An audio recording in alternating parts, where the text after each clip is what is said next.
ও মুআল্লিমুল হিকমাহ, মুজাক্কি এবং ইয়াতলু আলাইহিম আয়াতিহি, যিনি তাদের কাছে আয়াতগুলোকে তেলাওয়াত করে শোনাবেন, অর্থাৎ আয়াত তেলাওয়াতকারী। সুতরাং আমরা যে নবী সাল্লাল্লাহু আলাইহি সাল্লামকে প্রত্যেকটা কাজে আদর্শ হিসাবে ঘোষণা করছি, মেনে নিচ্ছি, তার মূল কথা হলো তিনি আসলে মূলত আমাদের শিক্ষক। মনে হয় শিক্ষকই হচ্ছেন সেই সর্বময় ব্যক্তিত্ব যিনি মানুষের চিন্তা চেতনা থেকে আরম্ভ করে তার সব কিছুকে পরিশুদ্ধ করেন, তাকে শেখান, তাকে পরিপূর্ণ একজন মুসলিম হিসাবে গড়ে তোলেন, তাকে আদর্শ শেখান, তাকে তত্ত্ব শেখান, তাকে প্র্যাকটিস এবং ব্যবহারিক জীবন কিভাবে পরিচালিত করতে হয় সেটা শেখান। এবং এই কারণেই আল্লাহ সুবহানাহু ওয়া তাআলা তাকে মুআল্লিমুল বাশার করেছেন এবং অনেকগুলো আয়াতে এই কথাটি বলা হয়েছে। নবী সাল্লাল্লাহু আলাইহি সাল্লাম বলছেন, সহিহ মুসলিমের রাওয়ায়াতটি আমি আবারও বলছি, ইন্নাল্লাহা লাম ইয়াবআতনি মুআন্নাতান, আল্লাহ তাআলা আমাকে কঠোরতা আরোপকারী রূপে পাঠাননি, উগ্রবাদী রূপে পাঠাননি। মুআন্নাত মানে যার মধ্যে আনাত আছে, সব কিছুকে উগ্রভাবে উপস্থাপন করে, কাজের সময় সে উগ্রভাবে করে, কথা বলার সময় উগ্রভাবে করে, কঠিনভাবে, মনে হয় যেন এর মধ্যে কোনো সহজতা নেই। রাসূল সাল্লাল্লাহু আলাইহি ওয়াসাল্লাম বলছেন আল্লাহ আমাকে এভাবে করেননি, বরং রাসূল সাল্লাল্লাহু আলাইহি ওয়াসাল্লাম এত শান্ত, সমাহিত, ভদ্র এবং এত মহান চরিত্রবান ছিলেন যে তাকে দেখলেই মানুষের কলজা জড়িয়ে যেত, তাকে দেখলেই মনে হতো এই পৃথিবীর অন্য সকল মানুষ থেকে ব্যতিক্রম, সবচেয়ে সুন্দর, তার মধ্যে শুধু ভালোবাসা, স্নেহ, মমতা সব কিছুতে ভরপুর, সুন্দর আখলাক। তার কথাটা শোনার সাথে সাথেই মানুষের মধ্যে একটা সুন্দর ইতিবাচক পরিবর্তন চলে আসতো। যারা ঘৃণা নিয়ে, বিদ্বেষ নিয়ে তার কাছে এসেছিলেন, তার দরবারে প্রবেশ করেছিলেন, তারা প্রত্যেকেই তার সাহচর্যে প্রভাবিত হয়ে কতজন যে ইসলাম গ্রহণ করলো ইতিহাস তার সাক্ষী। এ হলো রাসূলুল্লাহ সাল্লাল্লাহু আলাইহি সাল্লাম। সেই জন্য তিনি বললেন আল্লাহ তো আমাকে এরকম কঠোরতা আরোপকারী উগ্রবাদী রূপে প্রেরণ করেননি, ওয়ালা মুতাআন্নিতান ওয়ালাকিন বাআসানি মুআল্লিমান ও মুয়াসসিরান। এই অংশটার অর্থ আমরা আগে বলেছিলাম। আসলে এটা হচ্ছে সবচেয়ে সুন্দর পথ, সুন্দর পদ্ধতি, যার মাধ্যমে অন্ধকারকে দূরীভূত করা যায়, যার মাধ্যমে দুর্নীতিকে উচ্ছেদ করা যায়, যার মাধ্যমে অসৎ চরিত্র এবং অশ্লীলতাকে সম্পূর্ণরূপে মূলোৎপাটন করা যায়। এবং সাহাবায়ে কেরামের প্রজন্ম হচ্ছে এই উম্মার সবচেয়ে শ্রেষ্ঠ প্রজন্ম। কার হাতে তারা তৈরি হয়েছিলেন? নবী সাল্লাল্লাহু আলাইহি সাল্লামের হাতে তারা তৈরি হয়েছিলেন। কিভাবে তৈরি হয়েছিলেন? তার শিক্ষাদান পদ্ধতির মাধ্যমে। আসলে শেখানো, দেখেন এই যে মা বাবা, তারাও কিন্তু আমাদের শিক্ষক, তাই না? সন্তান তাদের কাছে শেখে। আমাদের শিক্ষা প্রতিষ্ঠানের শিক্ষকরা আমাদের শিক্ষক, ইমাম, খতিব আমাদের শিক্ষক, সমাজের বয়োজ্যেষ্ঠ ব্যক্তিরা ছোটদের শিক্ষক। ইসলাম এটাই আমাদেরকে শিখিয়েছে। ফলে আমরা যখন তরুণ থাকি, শিশু থাকি, কিশোর থাকি অথবা কিশোরী তরুণী থাকি, তখন আমাদের শিক্ষকের অভাব হয় না।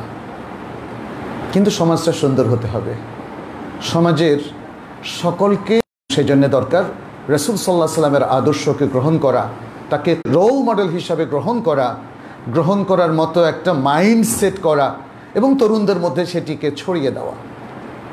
লাকাদ কানা লাকুম ফি রাসূলিল্লাহি উসওয়াতুন হাসানা, আল্লাহ সুবহানাহু ওয়া তাআলা সূরাতুল আহজাবের মধ্যে বলেছেন তোমাদের জন্য রাসূলুল্লাহর মধ্যে রয়েছে উত্তম আদর্শ, উত্তম আদর্শ, উত্তম এক্সাম্পল, দৃষ্টান্ত, রোল মডেল ইত্যাদি। ফলে আমাদের সকলেরই উচিত তাকে অনুসরণ করা, তাকে আদর্শরূপে গ্রহণ করা, যাতে আমরা সবাই সবার শিক্ষক হতে পারি। তাহলে অন্য দিক থেকে বলতে গেলে আমরা বলবো যে ইসলাম সবচেয়ে বেশি গুরুত্ব আরোপ করেছে তালিম এবং তারবিয়াতের প্রতি। তালিম এবং তারবিয়াত, তালিমটা হচ্ছে তত্ত্বীয় শিক্ষা আর তারবিয়াটা হচ্ছে ব্যবহারিক শিক্ষা। ইসলামের শিক্ষার মধ্যে অবশ্যই এ দুটোর একটা সম্মিলন প্রয়োজন হবে। মানে শুধু যদি তত্ত্ব শেখেন তাহলে সমস্যা, তাহলে হবে ইলমুন বেলা আমালিন কাশাজারিন বেলা থামারিন। একটা গাছ, আপেল গাছ, কোনো আপেলই ধরলো না। একটা কাঁঠাল গাছ, একটা কাঁঠালও ধরলো না। একটা আম গাছ, কোনো আমই ধরলো না। কোনো কাজে আসবে? কোনো কাজে আসবে না। বরং যিনি আম চাষ করেছেন, তার বিশাল 1 একর জমির মধ্যে আমের বাগানে একটাও আম আসলো না, তিনি কি এগুলো কেটে ফেলবেন না? আবার সেই দ্বিতীয় শ্রেণীর আমের চাষাবে রোল মডেল মানলাম, এরপর আর জানলাম না তার শিক্ষাদান পদ্ধতিটা কী ছিল, সফলতার চাবিকাঠিটা কী ছিল, কিভাবে তিনি মানুষকে ব্যবহারিক জীবনে এই শিক্ষাকে বাস্তবায়নের পদ্ধতি শিখিয়েছেন, সেটা আর জানলাম না। তাহলে তো আমাদের কোনো কাজেই আসবে না বিষয়গুলো। হ্যাঁ, ফলে আমার মনে হয় তার প্রচণ্ড আগ্রহ ছিল জেনারেশনকে তৈরি করার জন্যে। আমাদের শিক্ষক যারা, তাদেরকে সে আগ্রহ আছে কি না? তারা কি একটা জেনারেশন দেশের মুসলিম নাগরিকদেরকে দক্ষ অর্থ যশের দিকে তার দৃষ্টি পড়ে যায়, কোচিং করে অন্যায়ভাবে শিক্ষা থেকে মানুষকে দূরে রেখে যদি তিনি শিক্ষা পদ্ধতির চালু করতে চান, তাহলে সেটা দিয়ে আসলে কোনো দিনই পারফেক্ট মানুষ, পারফেক্ট মুসলিম আপনি তৈরি করতে পারবেন না। দেখেন রাসূল সাল্লাল্লাহু আলাইহি ওয়াসাল্লাম সম্পর্কে আল্লাহ তাআলা কি বলছেন সূরাতুত তাওবার 128 নম্বর আয়াতে, বলেছেন লাকাদ জাআকুম রাসূলুম মিন আনফুসিকুম আজিজুন আলাইহি মা আনিতুম হারিসুন আলাইকুম বিল মুমিনিনা রাউফুর রাহিম। নিশ্চয়ই তোমাদের কাছে এসেছেন একজন রাসূল তোমাদেরই মধ্য থেকে, তোমাদের কষ্টের বিষয়গুলো তার কাছে খুবই পীড়াদায়ক। অর্থাৎ তোমাদের কষ্টে তিনি অনুভব করেন, কষ্টটা অনুভব করেন। তোমাদের যেমন কষ্ট হয়, তোমাদের কষ্টে তিনিও তেমন পীড়িত হন। হারিসুন আলাইকুম, তিনি তোমাদের প্রতি খুবই আগ্রহী, খুবই আগ্রহী। বিল মুমিনিনা রাউফুর রাহিম, মুমিনদের প্রতি তিনি খুবই দয়ালু, খুবই অনুগ্রহশীল। তাহলে রাসূল সাল্লাল্লাহু আলাইহি সাল্লামকে দেখেন, তিনি শিক্ষক, তাকে কিভাবে আল্লাহ তাআলা উপস্থাপন করলেন। শিক্ষকদের হতে হবে এমনটাই। রাসূল সাল্লাল্লাহু আলাইহি সাল্লামের হেরস, আগ্রহ উম্মার তালিম তারবিয়াতের প্রতি এবং উম্মার সুন্দর ইমানদার হওয়ার প্রতি কতটা বেশি ছিল, এটা আপনি তায়েফে তার দোয়া থেকে বুঝতে পারেন। যখন মালাকুল জিবাল তার কাছে এসেছিল, যে অত্যাচারী জাতি যারা তাকে রক্তাক্ত করে দিয়েছিল সেদিন, তায়েফের সে কঠিন দিনের কথা আপনারা জানেন। তাহলে মালাকুল জিবাল এসে বলেছেন, আপনি আল্লাহর প্রিয় মানুষ, প্রিয় বান্দা, আপনি যদি এদের বিরুদ্ধে এখন দোয়া করেন, তাহলে আল্লাহ তাআলা পুরো জনপদটাকে উল্টে দিবে। তিনি বললেন যে না, আমি এদের জন্য বদদোয়া করব না, আমি আল্লাহর কাছে দোয়া করি যেন এরা হেদায়েত পায়। ইয়া সালাম, হিরসুন শাদীদ, মাহাব্বাহ আযীমা ওয়া আজীবা। সুবহানাল্লাহ, খুব বিস্ময়কর ভালোবাসা উম্মতের প্রতি আর কোথাও মিলবে না। কোনো ছাত্র যদি কোনো শিক্ষকের প্রতি বেয়াদবি করে, আমরা দেখেছি কোনোদিন সে শিক্ষক আর ওই ছাত্রের প্রতি সুনজর দিতে পারে না। তার ভেতরে তার অনুভূতিটা নষ্ট হয়ে যায় ওই ছাত্রের প্রতি। কিন্তু প্রিয় রাসূল সাল্লাল্লাহু আলাইহি সাল্লাম দেখেন, গোটা গোষ্ঠী মিলে তাকে অত্যাচার করেছে, রক্তাক্ত করেছে, আর তাদের জন্য কি করলেন? হেদায়েতের দোয়া করলেন।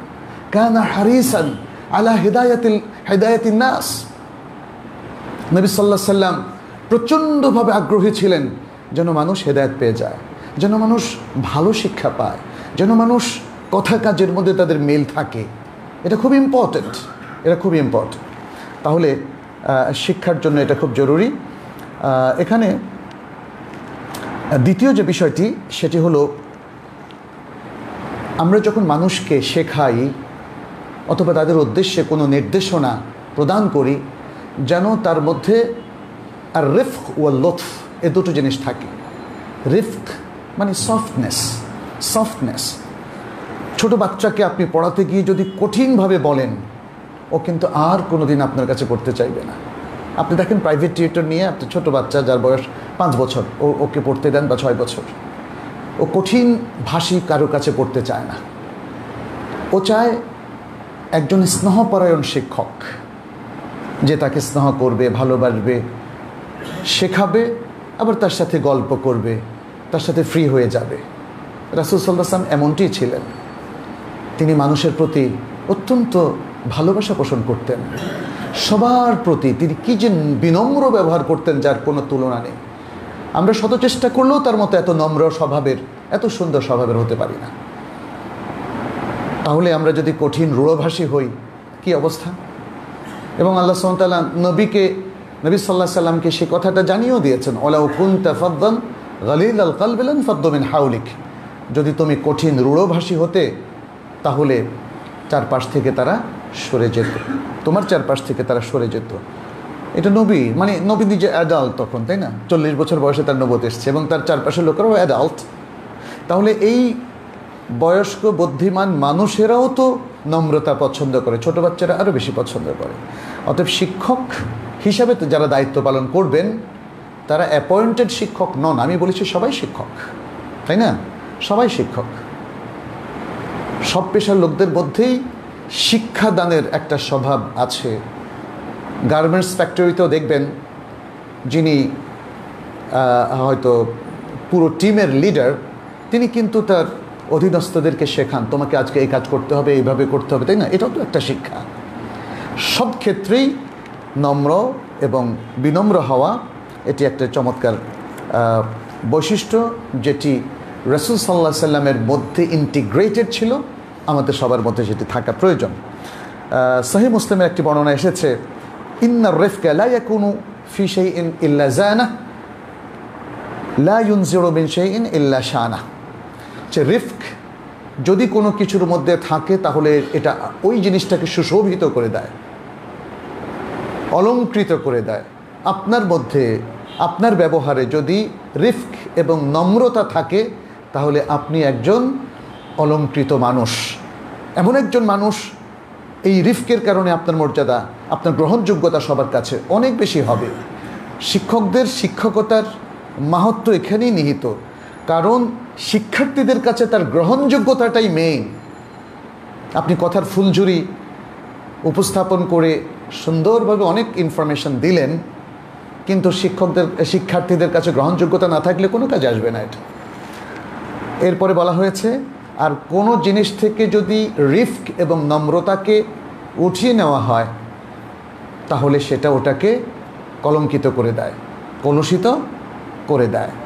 আপনি দুর্ব্যবহার করলে দেখবেন সকলেই আপনাকে ঘৃণা করা শুরু করবে। এটা একটা কলঙ্ক, এটা একটা ব্যর্থতা, অসফলতা। এখানে দেখেন রাসূল সাল্লাল্লাহু আলাইহি ওয়াসাল্লাম তিনি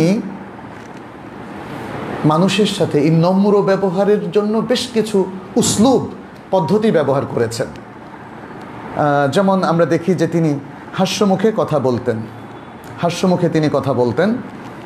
একটা হাদিসের মধ্যে আমরা পাই, জারির ইবনে আব্দুল্লাহ আল বাজালি রাদিয়াল্লাহু তাআলা আনহু তিনি বলছেন, মা হাজাবানি আন নবিয়্যু সাল্লাল্লাহু আলাইহি ওয়াসাল্লাম মুনযু আসলামতু ওয়ালা রাআনি ইল্লা তাবাসসামা ফি ওয়াজহি। যতবারই আমি ইসলাম গ্রহণের পর থেকে নবী সাল্লাল্লাহু আলাইহি ওয়াসাল্লামের কাছে তার সাথে দেখা করেছি বা তিনি আমাকে দেখেছেন, ততবারই তিনি আমার দিকে চেয়ে মুচকি হাসি দিয়েছেন। সুবহানাল্লাহ। একটা সুন্দর মুচকি হাসি বিনম্র ব্যবহারের একটা সুন্দর আলামত। মুচকি হাসিটা আপনি যার দিকেই দিবেন সে ভাববে যে আপনি তার প্রতি সন্তুষ্ট। আর যদি হাসি আপনার মুখে না থাকে তখন ভাববে যে কিছু একটা বোধহয় উনি আমার বিরুদ্ধে পোষণ করছেন, এবং যেটা আসলে আপনাকে রূঢ়ভাষী বা কঠোর হৃদয়ের অধিকারী হিসেবে চিহ্নিত করবে। জাবির ইবনে আব্দুল্লাহ রাদিয়াল্লাহু তাআলা আনহু থেকে আরেকটা হাদিস বুখারী মুসলিমে এসেছে, তিনি বলেন যে মা সুইলা রাসূলুল্লাহ সাল্লাল্লাহু আলাইহি ওয়াসাল্লাম শাইআন কাত্তু ফাকালা লা। রাসূল সাল্লাল্লাহু আলাইহি ওয়াসাল্লাম এর কাছে যা কিছু চাওয়া হতো তিনি কখনো না বলেন না। এটাও একটা সুন্দর বিনম্র উপস্থাপন, তাই না? না তুমি এটা করো না, এটা করতে পারবে না, না তোমাকে এটা দেবো না, না। এমনকি ওনার নিজের পরিহিত বস্ত্র যদি কেউ চাইতো তিনি দিয়ে দিতেন। কি চমৎকার ব্যবহার। আনাস রাদিয়াল্লাহু তাআলা আনহু বলেন, সহিহ মুসলিমের বর্ণনা, তিনি বলেন, ওয়াল্লাহি লাকাদ খাদামতুহু তিসআ সিনিনা মা আলিমতুহু ক্বালা লিশাইইন সানাতুহু লিমা ফাআলতা কাযা ওয়া কাযা, তিনি বলেন আল্লাহর কসম আমি 9 বছর ধরে রাসূল সাল্লাল্লাহু আলাইহি ওয়াসাল্লামের খেদমত করেছি, যতদূর আমি জানি তিনি আমাকে যখনই কোনো কাজ করতে বলেছেন আমি করেছি, তিনি একথা বলেন নাই যে কেন তুমি এটা করলা, এই ধরনের প্রশ্ন করেন নাই যেটা আমি করেছি। আও লিশাইইন তারাকতুহু, অথবা যে কাজটা আমি ছেড়ে দিয়েছি তিনি কখনো বলেননি হাল্লা ফাআলতা কাযা ওয়া কাযা, কেন তুমি এটা করো নাই ওটা করো নাই। সুবহানাল্লাহ, এ হলো সুন্দর আখলাক যা দিয়ে তিনি আসলে মানুষকে মোহিত করেছেন, মুগ্ধ করেছেন, শিখিয়েছেন এবং মানুষকে জীবন গড়তে সহায়তা করেছিলেন।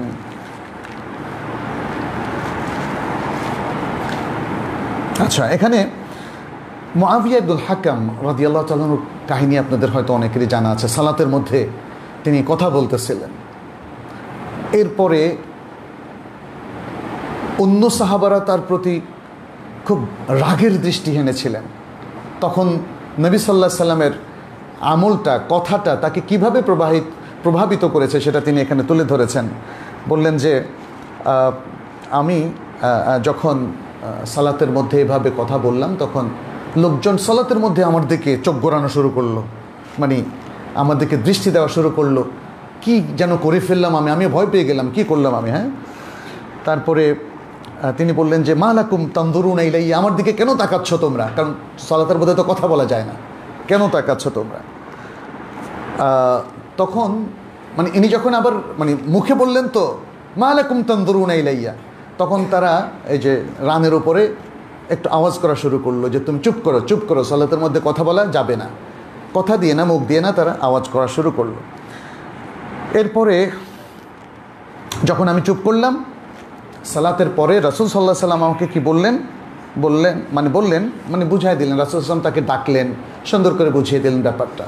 তখন তিনি একটা উক্তি করেছিলেন, মা দরাবানি ওয়ালা কাহারানি ওয়ালা সাব্বানি মা রাআইতু মুআল্লিমান ক্বাবলাহু ওয়ালা বা'দাহু আহসানা তা'লিমান মিনহু। বললেন যে আল্লাহর কসম তিনি আমাকে প্রহার করলেন না, আমাকে মানে কোনো ধরনের চাপ সৃষ্টি করলেন না এবং আমাকে কোনো গালিগালাজ করলেন না। আমি এর পূর্বে এবং এর পরে তার চাইতে উত্তম কোনো মুআল্লিম, কোনো শিক্ষক আমি দেখি না। সুবহানাল্লাহ, রাসূলুল্লাহ সাল্লাল্লাহু আলাইহি ওয়াসাল্লাম। তৃতীয় যে বৈশিষ্ট্য নবী সাল্লাল্লাহু আলাইহি ওয়াসাল্লামের শিক্ষক হিসেবে ছিল সেটা হলো তাওয়াদু। তিনি তাওয়াদুটাকে এত জরুরি মনে করতেন, একটা সহিহ হাদিসে তিনি বলেছেন মান তাওয়াদা লিল্লাহি রাফাআহুল্লাহ, যারা আল্লাহর জন্য বিনয় অবলম্বন করবে আল্লাহ তাআলা তাকে উচ্চকিত করবেন, সম্মানিত করবেন। নবী সাল্লাল্লাহু আলাইহি ওয়াসাল্লাম অতি বিনয়ী ছিলেন। সুতরাং তার পরবর্তী যারা আলেম হবেন, তালিবুল ইলম হবেন, যারা দাঈল আল্লাহ হবেন, যারা মুআল্লিম হবেন এবং যারা প্যারেন্টস হবেন, পিতামাতা নিজের সন্তানদেরকে শেখাবেন, তাদের জন্য এই তাওয়াদুটা খুবই জরুরি। তাহলে আশা করা যায় যে তাদের সন্তানেরাও এবং শিক্ষার্থীরাও তাদের কাছ থেকে এটা শিখবে এবং তাদের কাছ থেকে অ্যাকসেপ্ট করবে। আবু রিফা বলেন, আমি একবার নবী সাল্লাল্লাহু আলাইহি সাল্লামের কাছে গেলাম, তখন তিনি খুতবা দিচ্ছিলেন। আমি তখন বললাম, ইয়া রাসূলুল্লাহ রাজুলুন গরীবুন জাআ ইয়াসআলু আন দীনিহি, একজন অপরিচিত মানুষ আপনার কাছে এসে দিন সম্পর্কে জানতে চায়। লা ইয়াদরি মা দীনু, তিনি জানেন না যে তার দিন কি। ক্বালা ফাআকবাল আলাইয়া রাসূলুল্লাহ, যখন তিনি কথা বললেন যে তখন রাসূল সাল্লাল্লাহু আলাইহি সাল্লাম আমার এই কথার পরে আমার দিকে এগিয়ে আসলেন। অতারাকা খুতবাতাহু হাত্তা ইনতাহা ইলাইয়া, এবং তিনি খুতবা ছেড়ে দিয়ে অর্থাৎ খুতবা আপাতত স্টপ করে তিনি আমার কাছে চলে আসলেন। ফাআতা বিকুরসি হাসিবতু কাওয়াইমাহু হাদিদা, তিনি একটা চেয়ার নিয়ে আসলেন, আমার মনে হয় যেন তার পাগুলো লোহার ছিল। ফাকাআদা আলাইহি রাসূলুল্লাহ সাল্লাল্লাহু আলাইহি সাল্লাম, সেই কুরসির উপর রাসূল সাল্লাল্লাহু আলাইহি সাল্লাম বসলেন। ওয়াজআলা ইউআল্লিমুনি মিম্মা আল্লামাহুল্লাহ, এবং আল্লাহ তাকে যে ইলম দিয়েছেন সেই ইলম থেকে আমাকে শেখানো শুরু করলেন। তাইলে রাসূল সাল্লাল্লাহু আলাইহি সাল্লাম দেখেন এখানে এই লোককে বলতে পারতেন তুমি এখন কথা বলো না, আমি এখন খুতবা দিচ্ছি। মানে তিনি একজন ইন্ডিভিজুয়াল ব্যক্তিকেও গুরুত্ব দিয়ে তিনি প্রমাণ করলেন যে তিনি কতটা মুতাওয়াদা এবং কতটা বিনয়ী। চতুর্থ বিষয়টা হচ্ছে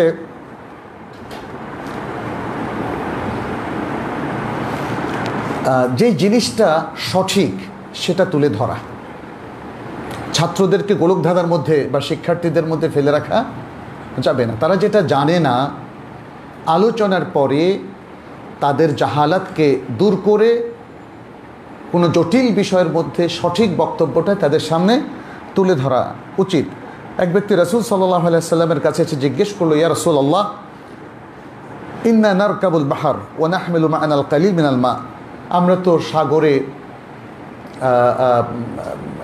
নৌকায় চড়ি এবং আমাদের সাথে অল্প কিছু পানি আমরা বহন করি। ফাইন তাওয়াদ্দানা বিহি আতাশনা, যদি ওই পানি দিয়ে আমরা ওযু করি তাহলে আমাদের তৃষ্ণা পেয়ে যায়।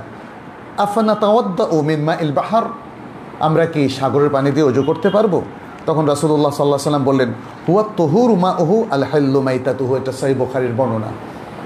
তিনি উত্তর দিলেন যে সাগরের পানি পাক, সাগরের পানি পাক এবং সাগরের প্রাণী হালাল। পানি পাক আর প্রাণী হালাল, তিনি একসাথে এই দুটো উত্তর দিলেন। অতিরিক্ত একটা ইনফরমেশন যোগ করলেন, তাহলে সাগর নিয়ে যেন সব প্রশ্নের উত্তর একসাথে হয়ে যায়। তাহলে রাসূল সাল্লাল্লাহু আলাইহি সাল্লাম দেখলেন যে যেই সাহাবী প্রশ্ন করলেন তিনি পানি সম্পর্কে মানে সাগর সম্পর্কে কিছু জানেন না, কিন্তু প্রশ্ন করলেন কি সম্পর্কে? পানি সম্পর্কে। রাসূল সাল্লাল্লাহু আলাইহি সাল্লাম শুধু পানির উত্তর দেননি, বরং সাগর বিষয়ক সব কিছুর উত্তর তিনি একসাথে শেষ করলেন, যে বিষয়টা ওই শিক্ষার্থীর জানা ছিল না। আচ্ছা, পঞ্চম যে বিষয়টা আমাদের খেয়াল করতে হবে, যেটা রাসূল সাল্লাল্লাহু আলাইহি সাল্লামের মধ্যেও আমরা দেখি, সেটি হচ্ছে তাড়াহুড়ো না করা। আপনাকে প্রশ্ন করা হলো, আপনি জানেন না, একটা আন্দাজ উত্তর দিয়ে দিলেন। এই ঘটনাটা কিন্তু প্রচুর ঘটে এবং প্রফেশনাল শিক্ষকদের ক্ষেত্রে অনেক সময় ঘটে। তিনি হয়তো ভাবেন যে শিক্ষার্থী আমাকে জিজ্ঞেস করেছে, আমি যদি বলি যে আমি জানি না, তাহলে তো সমস্যা, আমাকে একটা উত্তর দিয়ে দিতে হবে। আর যারা প্রফেশনাল শিক্ষক না, তাদের ক্ষেত্রে এটা আরও বেশি ঘটে। আপনি যেমন ধরেন, যদি আপনার শরীরের কোনো শেখায়ত সম্পর্কে জিজ্ঞেস করেন, তবে সবাইকে দেখবেন যে ডাক্তারের মতো কথা বলছে, একটা উত্তর দিয়ে দিচ্ছে, আপনি এটা খাবেন, ওটা খাবেন, ওটা খাবেন, এটা এই। তারপরে যখন শরিয়ার কোনো বিষয় আমরা দেখেছি, আমাদের সামনেও যখন জিজ্ঞেস করা হয়, তখন দেখলাম যে সবাই উত্তর দেওয়ার জন্য উন্মুখ। মানে একজন জানাশোনা লোকের সামনেও দেখা যায় অন্য লোকেরা আগ বাড়িয়ে উত্তর দেয়। এটা ঠিক নয়। সবসময় খেয়াল করতে হবে, আমার যদি জানা না থাকে আন্দাজে কথা বলা যাবে না। আন্দাজে কথা এটা কোনো সঠিক তথ্য এবং ইনফরমেশন নয়, ফলে এটা আপনি শেখাতে যাবেন না। দ্বিতীয় হচ্ছে, আমাদের সামনে যদি জানাশোনা কোনো ব্যক্তি থাকে, তাহলে আমরা তার দিকে ইশারা করব যে তাকে জিজ্ঞেস করুন, অথবা তাকে রিকোয়েস্ট করব যে মোহতারাম, আপনি এই উত্তরটা দিলে ভালো হবে, তাই না? সুন্দর বিনয়ের সাথে, কি সুন্দর পরিবেশ। কারণ যিনি অধিক জানেন, তার উপস্থিতিতে আপনি যদি দুর্বলভাবে প্রশ্নের উত্তরটা দেন, তাহলে তিনিও বিরক্তি বোধ করবেন, কারণ তিনি তো আবার উত্তর দিতে যাবেন না, কিন্তু বললেন যে লোকটার মধ্যে তো তেমন জ্ঞান নেই, তারপরও কীভাবে বিদঘুটেভাবে উত্তর দিচ্ছে, তাই না? তাহলে পুরো পরিবেশটাকে আপনি নষ্ট করে দিলেন। ফলে আমাদেরকে একটু একটু ধীরে স্থিরে, মুতাসাব্বিত হয়ে, অর্থাৎ নিশ্চিত হয়ে আমাদেরকে উত্তরটা দিতে হবে। এবং এ প্রসঙ্গে আমরা দেখি সূরাতুল ইসরার মধ্যে আল্লাহ সুবহানাহু ওয়া তাআলা বলছেন, ওয়ালা তাকফু মা লাইসা লাকা বিহি ইলমুন, যে বিষয়ে তোমার নিশ্চিত জ্ঞান নেই, সে বিষয়ের পেছনে তুমি ছুটো না, সেই বিষয়টা তুমি আন্দাজে বলো না। ইন্নাস সামআ ওয়াল বাসারা ওয়াল ফুআদা কুল্লু উলাইকা কানা আনহু মাসউলা, নিশ্চয়ই কান, চোখ এবং অন্তর, এর সব কিছু সম্পর্কে জিজ্ঞাসাবাদ করা হবে। অতএব আন্দাজে কিছু বলা যাবে না, আন্দাজে কথা শোনাও যাবে না, এবং আন্দাজের কথাগুলোকে হৃদয় নেওয়াও যাবে না। আপনাকে আমাকে সম্পর্কে জিজ্ঞেস করা হবে। আমরা আসলে রাসূল সাল্লাল্লাহু আলাইহি ওয়াসাল্লামের শিক্ষক হিসাবে যদি তার গুণাবলীর কথা চিন্তা করি, তাহলে আরও অনেক সুন্দর অনেকগুলো বিশেষণ বের হয়ে আসবে, অনেক গুণ আমাদের সামনে আসবে।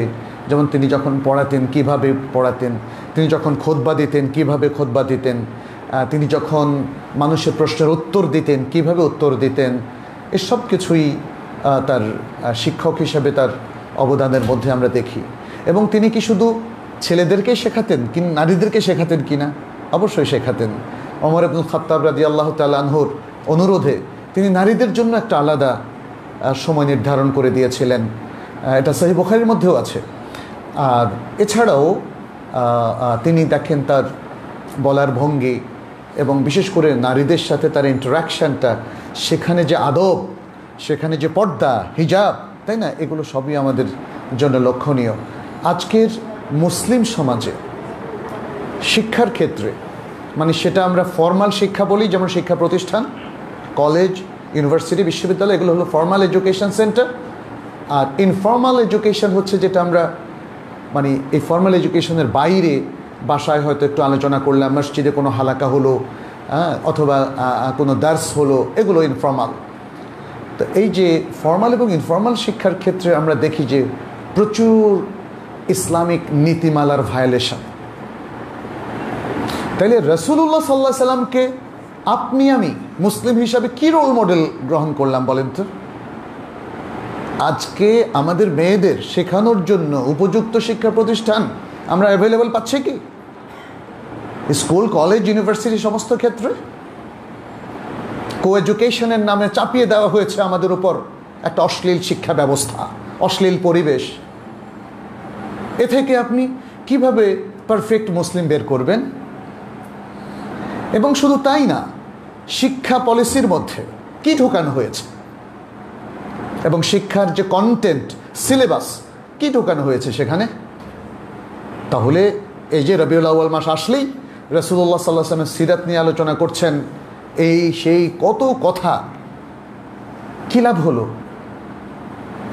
তাহলে কি এটা আমরা বলে নিব আপনি শুধু তত্ত্বটাই আউড়ে গেলেন, কিন্তু আমলের কোনো ধার আপনি ধারলেন না? এদেশের শিক্ষা ব্যবস্থা, আমি মেইন স্ট্রিমের শিক্ষা ব্যবস্থার কথা বলছি, এটা নিয়ে সবাই নীরব কেন? এটা কি অল্প কিছু লোক একটা রুমে বসে ঠিক করবে, নাকি এটা মুসলিম গণমানুষের চিন্তা চেতনা অনুযায়ী হবে বলেন তো?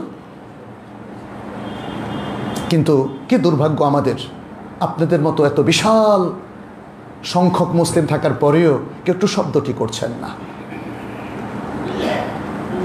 যে কোনো ধরনের আদর্শ, বিজাতীয় আদর্শ, অশ্লীলতা এবং সমকামিতা, এ সব কিছু চাপিয়ে দেওয়া হবে আর জাতি মেনে নেবে, এটা খুব অদ্ভুত। তাহলে আপনার আমার ইমান নিয়ে কিন্তু প্রশ্ন আসবে। সত্যিকারের ইমান আমরা পোষণ করি কিনা, আল্লাহ যদি সে প্রশ্ন আপনাকে আমাকে জিজ্ঞেস করেন, কি জবাব দেবেন? আপনি যদি জবাব দেন, আল্লাহ আমি তো ওয়াজ মাহফিলে শুনেছি রাসূল সাল্লাল্লাহু আলাইহি সাল্লাম আমাদের রোল মডেল, সেটা মেনেও নিয়েছি, এরপরে তো আর কিছু করার মতো সাধ্য আমার ছিল না, এই জবাবটা কি স্যাটিসফ্যাক্টরি? এটা হতে পারে না, এটা হতে পারে না। আমরা ওয়াজ শোনার জন্য পৃথিবীতে আসি নাই, আমরা এলেম অর্জন করার জন্য এসেছি এবং সেই এলেমকে আমলে রূপান্তরিত করার জন্য আমরা এসেছি। সেজন্য কাজ করতে হবে। এটা সত্য যে আপনি শুধু ভয়েস রেজ করলেই সব হয়ে যাবে না, কিন্তু এই জন্য কাজ করতে হবে। একটা সমাজের, মুসলিম সমাজের শিক্ষা ব্যবস্থা এতটা ভঙ্গুর হতে পারে কি করে? প্রতিটা বিশ্ববিদ্যালয়, প্রতিটা শিক্ষা প্রতিষ্ঠান কো এডুকেশনে ভরে যেতে পারে কি করে? অথচ মুসলিম জনসংখ্যার দেশ, অধিকাংশ মুসলিম সংখ্যাগরিষ্ঠের দেশ, মুসলিম মানুষ কোথায়, মুসলিম চেতনা কোথায়, এটা আমাদেরকে আজকে ভাবতে হবে। আমি আপনাদেরকে বলবো, শুধু ওয়াজে সন্তুষ্ট থাকবেন না, শুধু কথা দিয়েই দায়িত্ব শেষ করবেন না এবং কথা শুনে দায়িত্ব শেষ করবেন না। আপনাদেরকে আসল কাজটি করতে হবে। যারা এ ব্যাপারে দায়িত্বশীল, আমাদের বিভিন্ন মন্ত্রণালয় এবং বিশেষ করে শিক্ষা মন্ত্রণালয়, সকলে মিলেই তো সব কাজগুলো করছেন, তাদের প্রতি আমাদের পরামর্শ, সারা পৃথিবীর মানে মুসলিম মানুষের আপনারা প্রতিনিধিত্ব করুন, আমাদের মুসলিম মানুষের প্রতিনিধিত্ব করুন, কোরআন সুন্নাহর প্রতিনিধিত্ব করুন। এর মধ্যে কোনো লজ্জা নেই। লজ্জা হচ্ছে যদি আপনি অন্য আদর্শের, অন্য ধর্মের এবং অন্য চেতনার, অন্য মতবাদের জিনিসগুলোকে আমাদের মুসলিমদের উপর চাপিয়ে দেন, এটা হলো লজ্জার। আমাদের স্বাতন্ত্র্য তখন থাকে না, তখন নপুংসকে পরিণত হয়ে যাবে প্রত্যেক মানুষ। এটা আমাদের জন্য লজ্জার। এটা আমাদের জন্য লজ্জার। মুসলিম হিসাবে ইসলামী সভ্যতা, ইসলামী সংস্কৃতি, ইসলামী আকিদা, ইমান, আমল, ইবাদাত এবং হালাল হারাম ভিত্তিক মুআমালাত এবং সুন্দর আখলাক, এই সব কিছু আমাদের শিক্ষার মধ্যে থাকতে হবে, নতুবা ইসলামী চেতনা হারিয়ে যাবে এবং এমন একটা অদ্ভুত জাতি এই জায়গাটা তৈরি করে নেবে যারা যে কাদের প্রতিনিধিত্ব করছে তারা সেটা জানবে না। কারণ মনে রাখবেন, অন্য জাতিরা কোনো দিন তাদেরকে যদি আপনি হুবহু অনুসরণ করেন, আপনাকে তারা নিজেদের অন্তর্ভুক্ত করবে না। আপনারা মাইকেল মধুসূদনের কথা শুনেছেন, ইংরেজ কবি হতে চেয়েছিলেন কিন্তু ইংরেজরা তাকে নেয়নি, যদিও তিনি কবিতা অত্যন্ত উন্নত মানের লিখেছিলেন। আজকে আপনি আমেরিকান, ইউরোপিয়ানদেরকে অনুসরণ করবেন, আপনাকে তারা নেবে না। আপনি অন্য দেশের পৌত্তলিকদের অনুসরণ করবেন, তারা আপনাকে আপন করে নেবে না। আমাদের সবচেয়ে আপন কি আল্লাহ সুবহানাহু ওয়া তাআলা না? আমাদের সবচেয়ে বড় পরিচয় কি আমরা মুমিন মুসলিম না? বাস, এটাই আমাদের একমাত্র পরিচয়। আসুন সেভাবে আমরা আমাদের জীবনটাকে গড়ি এবং এই গড়ার জন্যই রাসূলুল্লাহ সাল্লাল্লাহু আলাইহি ওয়াসাল্লামকে আমাদের প্রয়োজন, তার আদর্শ অনুসরণ করা আমাদের প্রয়োজন। তিনি জীবিত থাকাকালে সাহাবাদের শিক্ষক ছিলেন, মৃত্যুর পরেও তিনি সমগ্র উম্মার শিক্ষক। শুধু তাই না, তিনি সমগ্র মানবতার শিক্ষক, কারণ তার শিক্ষা আজও তেমনি জলজান্ত রয়েছে আমাদের মধ্যে, যেমনটা সাহাবাগণ পেয়েছিলেন, কিছুই হারিয়ে যায়নি। আসুন তার শিক্ষাটাকে আমরা ধারণ করি এবং তার শিক্ষার মূল মন্ত্রটাকে আমরা আমাদের শিক্ষা পলিসির মধ্যে ছড়িয়ে দিই, আমাদের কন্টেন্টের মধ্যে, সিলেবাসের মধ্যে যেন সেটা থাকে। তাহলেই আমরা আশা করি দেশ সুন্দর হবে, সমাজ সুন্দর হবে এবং মানুষগুলো সুন্দর হবে ইনশাআল্লাহ। আল্লাহর কাছে তৌফিক।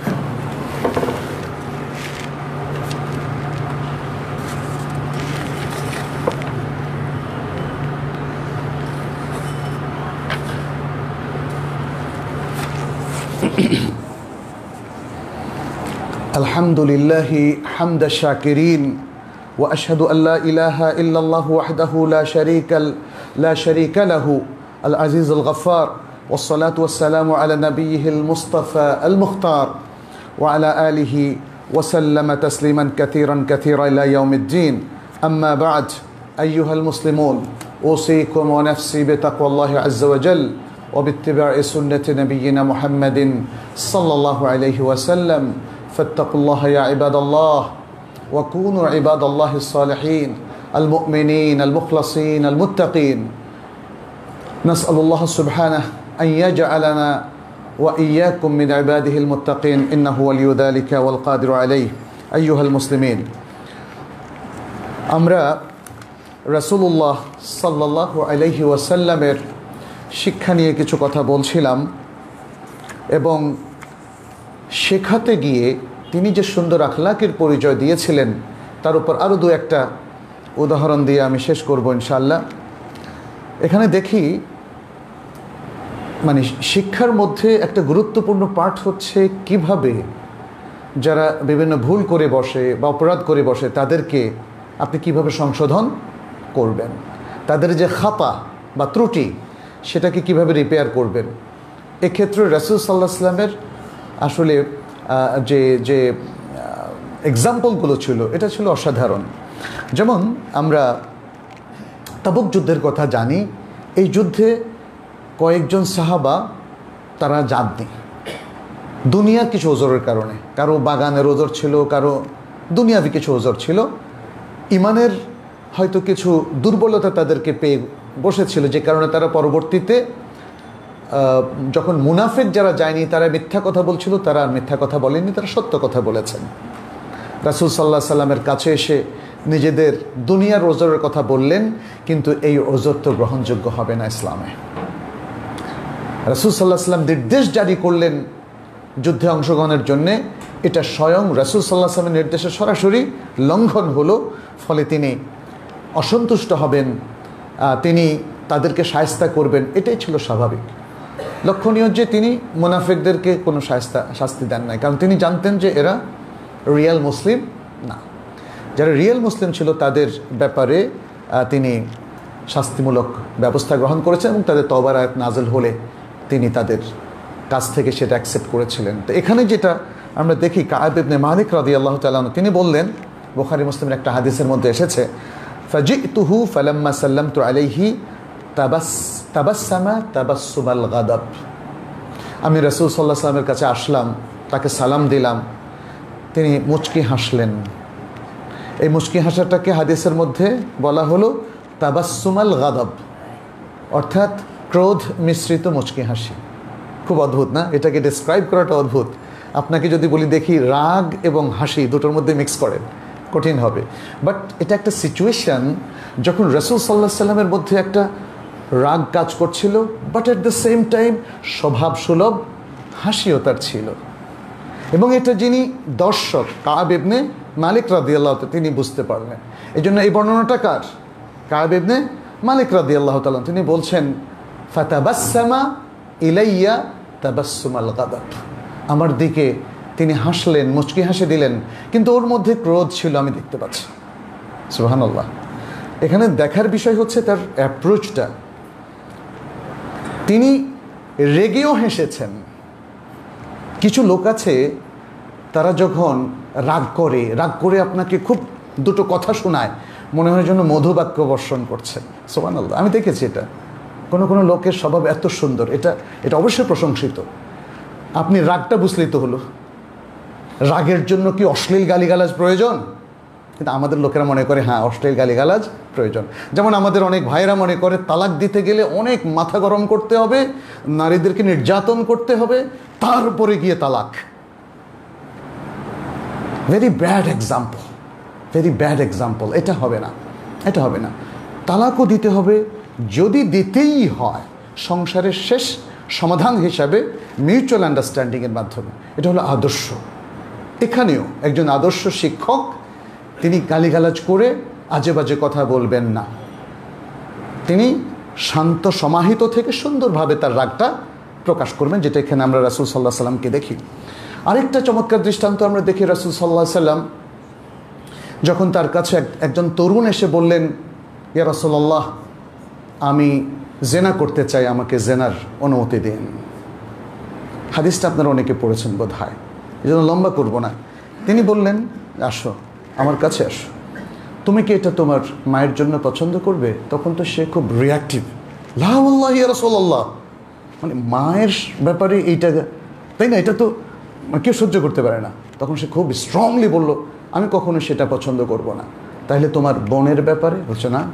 তোমার কন্যা? না। তোমার খালা? না। তোমার ফুফা? না। তাইলে তুমি এখন যে প্রস্তাব দিলে, এটা কারো না কারো জেনা করতে হলে তো কারো না কারো কোনো মহিলা লাগবে। সে মহিলা কারো ফুফু, কারো কন্যা, কারো বোন, কারো খালা। তাহলে সবার তো একই উত্তর না, তাহলে তো এটা সম্ভব না। দেখেন তাকে কিভাবে তিনি ইন্টেলেকচুয়ালি তাকে কনভিন্স করলেন, কিভাবে বুঝালেন। সুবহানাল্লাহ। এটা হচ্ছে রাসূল সাল্লাল্লাহু আলাইহি ওয়াসাল্লামের বুদ্ধিবৃত্তিক অ্যাপ্রোচ, যা দিয়ে তিনি মানুষের মাইন্ডটাকে পরিষ্কার করে দিলেন। সুবহানাল্লাহ। এভাবেই আসলে আমাদের শিক্ষকদেরকে কাজ করতে হবে, তাড়াহুড়ো করলে হবে না। রাসূলুল্লাহ সাল্লাল্লাহু আলাইহি ওয়াসাল্লাম দেখেন শাস্তি দেওয়ার ক্ষেত্রে, হ্যাঁ,